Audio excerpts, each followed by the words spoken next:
Imagine for a second the atmosphere in the halls of power right now. On Monday, you have the president sitting in the Oval Office, leaning back and telling reporters that talks are going on and that a new deal with Iran would be great. It sounds almost hopeful, like the temperature is finally dropping. Even in Tehran, the Iranian president is publicly instructing his ministers to pursue fair and equitable negotiations. For a brief moment, to the outside observer, it looks like the diplomats might actually be winning. But then, you look at the radar screens 500 miles off the coast of Iran at that exact same moment.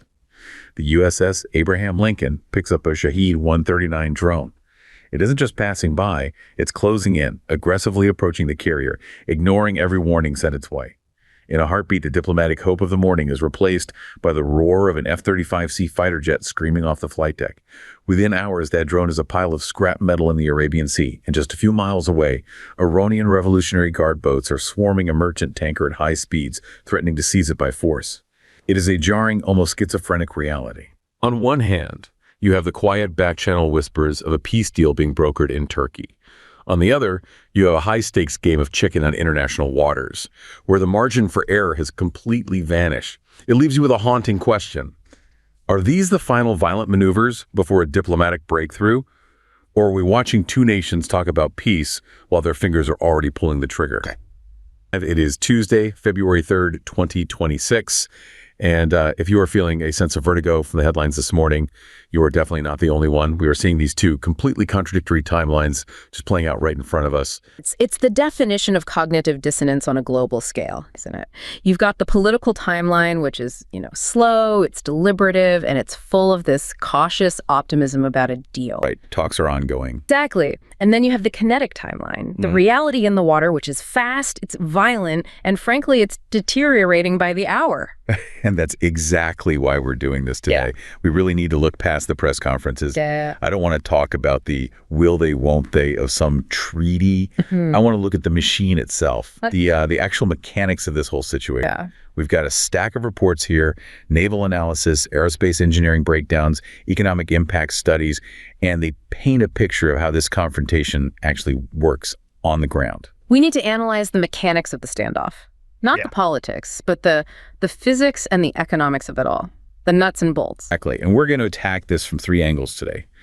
First, we're going to look at the naval reality. We hear about the Strait of Hormuz constantly, but we're going to break down the actual math of securing it, specifically something called the Naval Escort Operation problem. Which is a logistical nightmare that most people just have no idea is even happening behind the scenes. Second, we're going to get into the technology. We have this perfect case study with the F-35C that took the shot yesterday and the Shahed drone it destroyed. It is just a fascinating look at industrial capacity. It's a comparison of two completely different philosophies of warfare, of national power, really. And then third, the money. We have to follow the money. We need to talk about what this all means for Asian energy security, because that is where the pain is really, really landing. Right. The bomb goes off, so to speak, in the Middle East, but the bill. The bill gets paid in Tokyo and New Delhi and Seoul. Okay, so let's start with the water, the naval chessboard. We all know the Strait of Hormuz is important. It's this word we hear all the time. But I think we need to kind of reset our mental map of what this place actually is. It really helps to strip away the political borders for a second and just look at the geology of it. The Persian Gulf is essentially a massive cul-de-sac. It's a huge body of water with only one way in and one way out. And all the major oil producers are inside. All of them. You have Saudi Arabia, Iraq, Kuwait, the UAE, Qatar. They're all dumping their exports into this one body of water. And there's only one exit door. And that door is the Strait. That door is the Strait of Hormuz. It connects the Gulf to the Gulf of Oman and then out into the Arabian Sea and the open ocean. The whole thing's about 180 kilometers long. But the key number is the width, right? At its narrowest point, it's only about 45 kilometers from shore to shore. It is, but that number is incredibly deceptive. It gives you this false sense of space. Because you can't just sail a supertanker anywhere you want in that 45 kilometers. It's not like a big empty lake. The water isn't deep enough in most of it. You have islands, you have sandbars, you have shoals. So international law and just maritime reality have created what's called the traffic separation scheme. Okay, so think of it like a highway. Exactly like a highway painted on the surface of the ocean. You have one lane for ships entering the Gulf and one lane for ships exiting it. And how wide are those lanes? This is the part that gets me. Each lane is only 2 miles wide, about 3.2 kilometers, and then separating them is a 2-mile buffer zone. So you're talking about a 6-mile wide corridor in total. That's the entire jugular vein of the global energy economy. So you have, what's the latest figure? 21 million barrels of oil. Yes, it fluctuates, but it's about 20 to 30% of the world's daily supply. So 21 million barrels a day are squeezing through a lane that is barely wider than, a frantic morning commute into a major city. And that density, that concentration is what creates the vulnerability. For 40 years, the big nightmare scenario was that Iran would close the strait. And the image in everyone's mind was a blockade. Naval ships lined up, physically stopping traffic. A big wall of gray ships. A big wall of gray ships. But in 2026, the threat has evolved. It's much more subtle. They don't need to build a wall across the water anymore. They just need to make the water uncertain, make it risky. And this is where we get into the mines. I was looking at the inventory reports in our source material here, and Iran has a very significant stockpile of naval mines. We're not talking about high-tech AI-driven torpedoes. We're talking about things like the M26 moored contact mine. Which is old tech. Very old technology, but devastatingly effective. It's what's known as a weapon that waits. An M26 is basically a big metal sphere packed with explosives, tethered to an anchor on the seabed by a chain so it floats just below the surface. A ship comes along, hits one of the chemical horns on it, and boom. And it blows a hole in the hull. Simple. But here's the thing I always struggle with. Okay, the U.S. Navy has the most advanced mine-sweeping technology in the world. We have helicopters that tow sleds, we have unmanned underwater vehicles, sonar. If Iran drops a few mines, why can't we just go in and, clean them up in an afternoon? That is the Hollywood version of mine warfare. The reality is much slower, much dirtier, and much murkier. We have to talk about the physics of mine hunting for a second.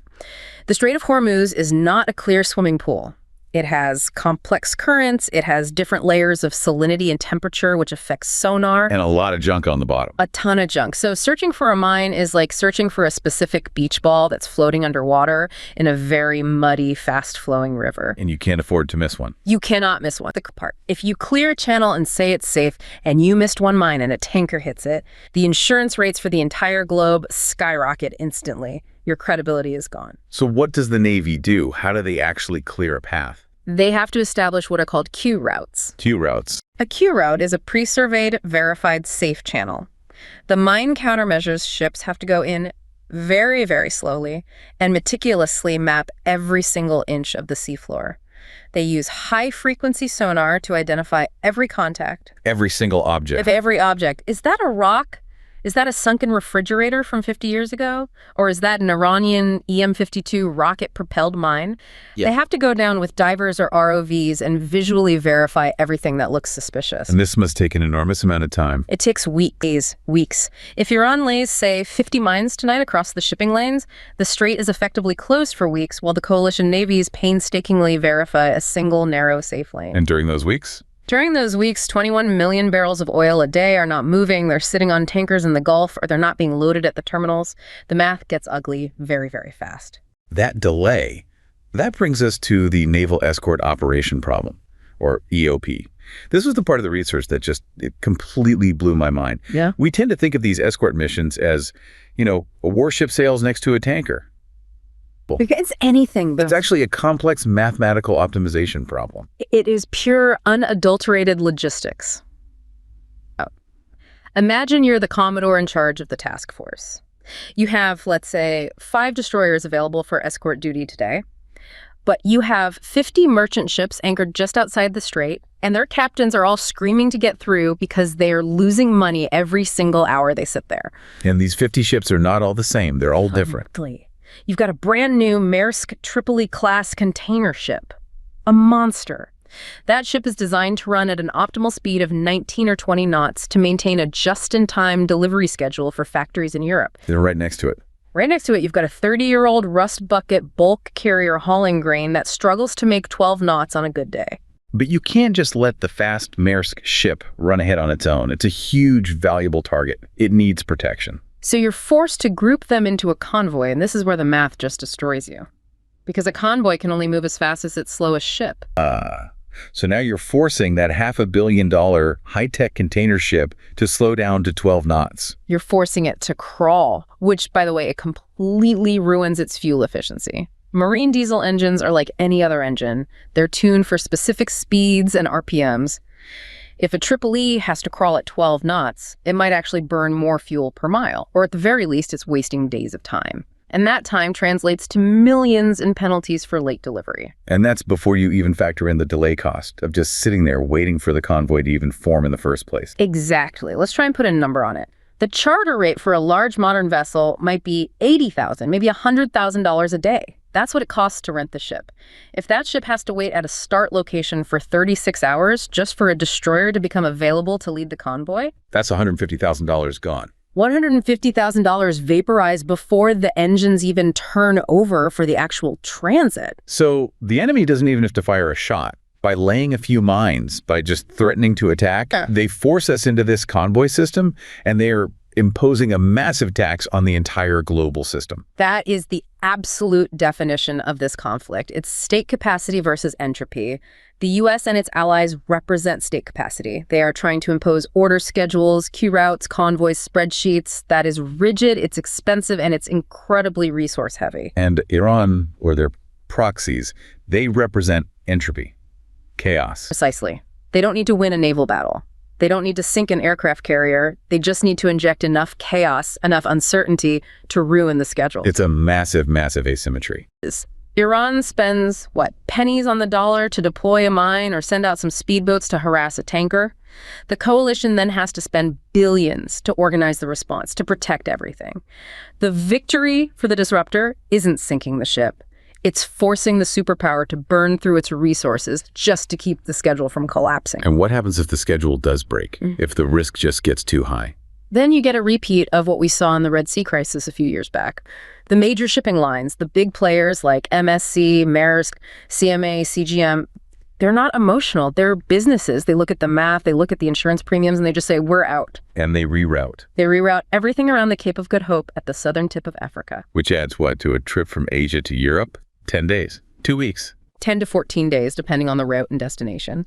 And the knock-on effects are catastrophic. It increases CO2 emissions by something like 70% for that voyage. It doubles the fuel cost. And crucially, it absorbs global shipping capacity. Those ships are tied up for an extra 2 weeks, meaning there are fewer ships available for other routes, which drives up shipping prices for everyone, everywhere on the planet. So the naval battle, it's really an economic battle that's just disguised as a math problem. And at this moment, the math is working against the defenders. Okay, let's move from the sea up into the sky. Because if the naval situation is a battle of logistics and math, the aerial situation is it's a battle of industrial philosophy. We started the show with that intercept, the F-35C, taking out the Shahed 139. The clash of eras. Exactly. I was reading through this really compelling discussion on an aerospace engineering forum, of all places. Right. And an engineer on there, he framed this event in a way that I think is just crucial for us to understand. He said, and I'm paraphrasing a bit, but he said, when that pilot locked onto that drone, it wasn't just a tactical move. It was a demonstration of true physical power, the kind that takes an entire nation's intellectual and manufacturing soul to produce. Intellectual soul? Wow, that's a heavy phrase for a supply chain discussion, but he's absolutely right. He went on to contrast it with the drone. He called the Shahed a weapon that is literally designed to be lost, whereas the F-35 is a weapon that is, in some ways, almost too valuable to risk. And that is the absolute core tension right there. Let's deconstruct the Shahed first. We call it a drone, which makes it sound very high-tech and futuristic. But if you were to tear a Shahed 139 apart on a workbench, what do you actually find inside? You find a lawnmower, basically, or maybe a moped. You find a Mado MD-550 engine. This is a known reverse-engineered copy of a German Limbach L550E aircraft engine. It's a 2-stroke piston engine. It has cylinders, crankshaft. It literally goes put like a motorboat. That's why they have that signature sound, that moped from hell noise everyone talks about. That sound is distinct. It's loud, it's obnoxious, it's a psychological weapon in itself. But from a manufacturing standpoint, it's incredibly cheap to produce. You don't need a $1 billion climate-controlled foundry to cast that engine block. You can do it in a decent machine shop. Products. the brains of the thing. I was shocked when I saw Texas Instruments mentioned in the component analysis reports. And that's the reality of what we call consumer-grade warfare. The guidance systems in these drones use commercial, off-the-shelf GNSS chips and microcontrollers that are technically dual use. You can find the same families of chips in dishwashers, in civilian GPS trackers for your car, in automotive control units. And how are they getting them? There are massive sweeping sanctions on Iran. You can't just go on DigiKey and ship a crate of 1,000 Ti chips to Tehran. But the global supply chain is incredibly leaky. A company in, say, Dubai buys the chips for a legitimate-sounding purpose. They then sell them to a distributor in Hong Kong. That distributor sells them to a shell company in Turkey, which then trucks them across the border into Iran. By the time they end up in a drone factory, the paper trail is a complete mess. So the Shahed is this Frankenstein's monster. A German engine copy, American chips, a plastic body probably made with Chinese polymers. But it works. That's the thing. The delta wing design is simple, but it gives it great lift and stability. It can fly for, estimates vary, but somewhere between 1,500 and 2,500 kilometers. It loiters over a target area. It hits a GPS coordinate. And most importantly, it costs, and again, these are estimates, maybe $20,000 to $50,000 to build one. $50,000. That is the price of a mid-range SUV, a Ford Explorer. Now, hold that number in your head. And let's look at the other side of the equation. The F-35C Lightning II. This is the Rolls-Royce of warfare. It is the single most expensive and complex weapon system in human history, with a total program cost projected to be over $2 trillion. And the complexity of it. Reading the reports, it almost seems fragile compared to the simplicity of the drone. It is fragile, in a way. Let's talk about the Technology Refresh 3, or TR3. This was the recent major upgrade package for the F-35 fleet. This wasn't just a software patch you download over Wi-Fi. It involved physically ripping out the guts of the aircraft, the core processors, the memory units, and replacing them with brand new hardware to support a new panoramic cockpit display and more advanced weapons. And it didn't go well initially. It was a disaster at first. The new hardware and the millions of lines of legacy software code, they didn't shake hands properly. They weren't communicating. The digital thread, this sophisticated simulation that's supposed to predict how every single part works together, it didn't match the reality of the physical jet. I read about the delivery delays in the GAO report. In 2024, they were delivering these brand new jets an average of 238 days late. You're the Navy. You order a fleet of the world's most advanced fighters to defend your aircraft carrier, and they show up 8 months late because the software isn't stable enough to fly. And it wasn't just software, right? There were physical supply chain issues too. I remember reading about a specific problem with the forward wing flap. A single component, a wing flap. But because the tolerances on a 5th-generation stealth fighter are measured in microns, you can't just hammer a piece of metal to make it fit. Every part is unique and has to be perfect. If the single specialized supplier for that specific flap has a shortage or a quality control issue, the entire assembly line in Fort Worth, Texas, grinds to a halt. You can't just swap in a part from a different plane or a different supplier. Unlike the Shahed, where you could probably duct tape a different model of GPS unit onto the circuit board and make it fly, the F-35 is a system of systems. It requires absolute perfection. So this gets back to that engineer's idea, the patent conversion rate argument. The West is brilliant at converting thousands of scientific patents and decades of research into one perfect, dominant, unbelievably complex machine. And the disruptors, the other side, are brilliant at converting whatever junk is available on the global commercial market into a swarm of good enough weapons that can cause a massive headache.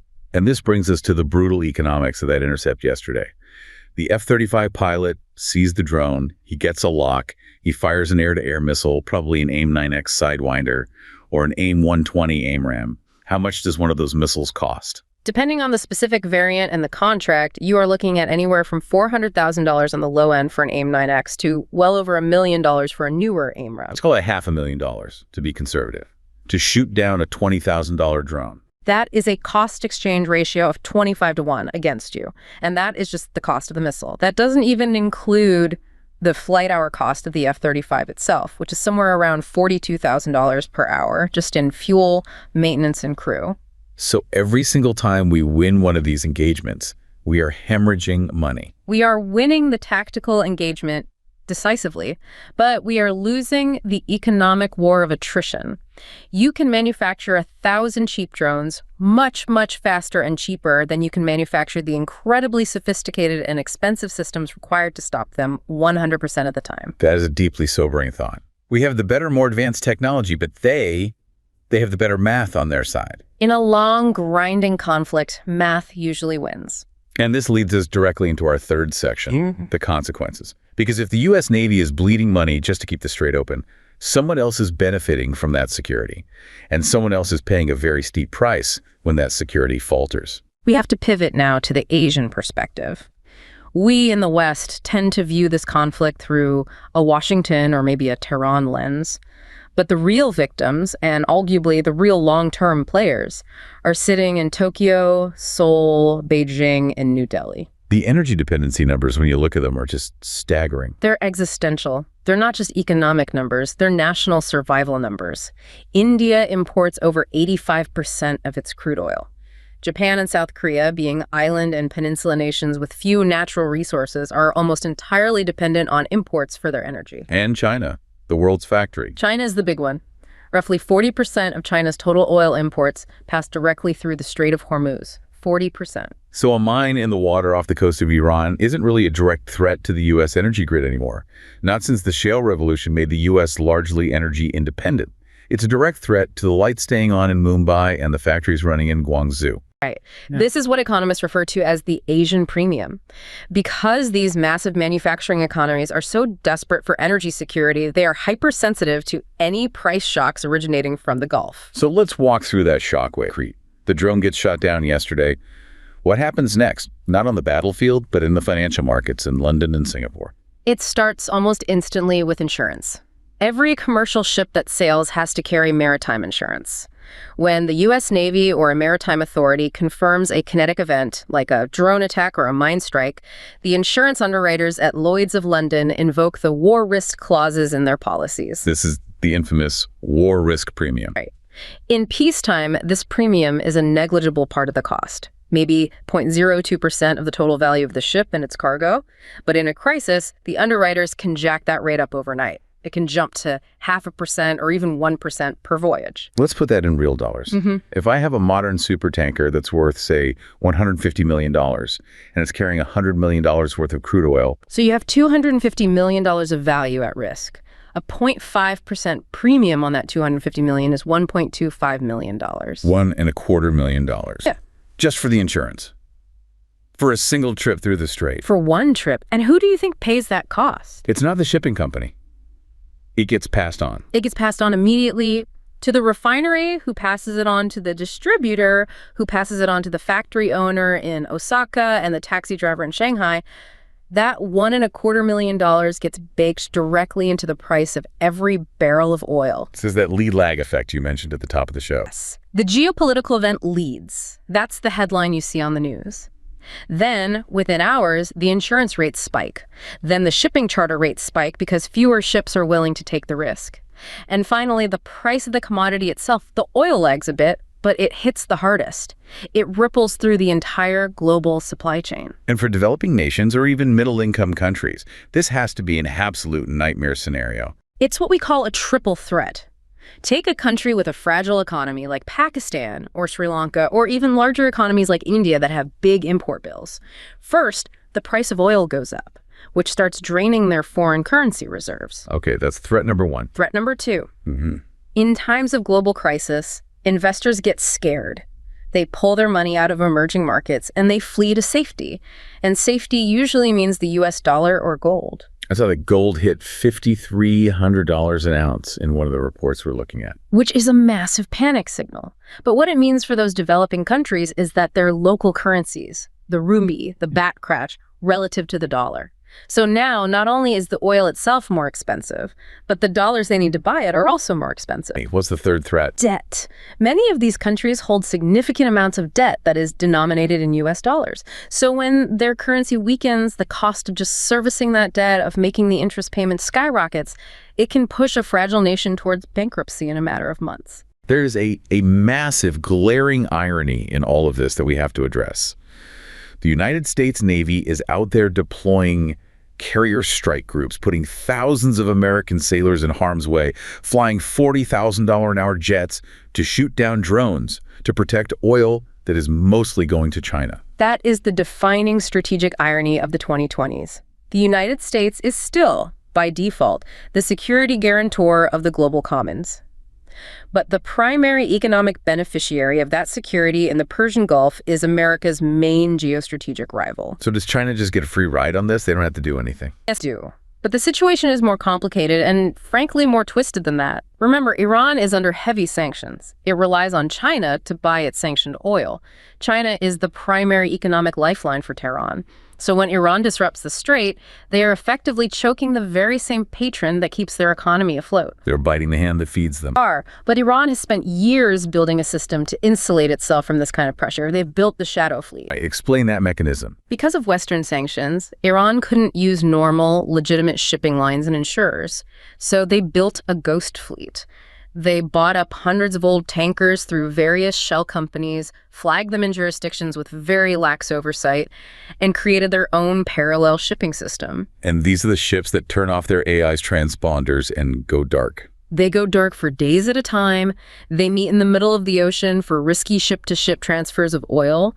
They mix Iranian crude with other blends to try and disguise its chemical signature. What this all means is that traditional diplomatic pressure, stop doing this or we will sanction your shipping industry, it doesn't work on them. Because you can't sanction a fleet that doesn't officially exist and doesn't use your financial system. Exactly. So in a strange way, Iran has less to lose from this kind of chaos than we might think. So where does this leave the Asian powers? If I'm the prime minister of Japan or India, and I'm watching the US and Iran play this high-stakes game of chicken with my nation's energy supply, what do I do? You hedge. You stop putting all your eggs in the American security basket. What we are seeing is a massive push for what analysts call regional collective action. The Gulf states themselves, Saudi Arabia, the UAE, are aggressively diversifying their alliances. They are deepening ties with Beijing. They are signing strategic partnerships with New Delhi. They're trying to build a new balance where they won't be the collateral damage in a fight between Washington and Tehran. They want to ensure that if the U.S. and Iran do go to war, the oil still flows east. It's a fundamental shift away from a unipolar world where the U.S. Navy says this sea lane is safe, and everyone just nods, to a much messier, multipolar world where every major power is scrambling for its own lifeboat. A multipolar mess. That feels like the perfect description of this entire situation. It is messy, and it's incredibly dangerous. The chances for miscalculation are enormous. Let's try to synthesize this for everyone listening. We started with this dissonant or schizophrenic reality of 2026. You've got peace talks in the headlines in the morning and missile strikes in the headlines in the afternoon. Which creates a kind of paralysis in decision-making. No one knows which reality to bet on. We then looked at the naval reality, the sheer brutal math of the naval escort operation problem.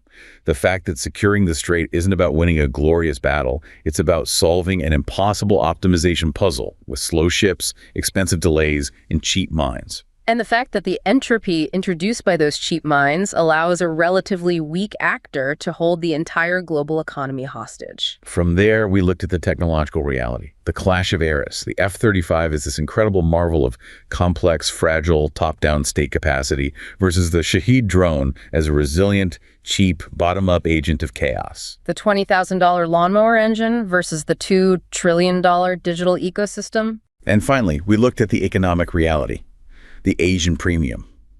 The way a single spark in the Gulf becomes a wildfire in the Asian financial markets, and the strange, twisted geopolitical loop where the U.S. Navy is spending billions to protect its main rival's energy supply from its main rival's client state. It's a perfect illustration that in a deeply globalized system, there really is no such thing as a truly local conflict anymore. I want to end on one final thought, something to sort of mull over, about the sustainability of this entire dynamic. We are watching a collision between two very different definitions of power. One definition of power is the ability to design and build the most advanced, most complex, most dominant machine in human history, the F-35. The other definition of power is the ability to build a machine that is just good enough to force that advanced machine to come out and play. The terrifying thing isn't that the drone might win the dogfight. The terrifying thing is that the drone costs less than the fuel the fighter jet burns to go out and shoot it down. In a world of finite budgets and resources, that is an equation that even a superpower cannot balance forever.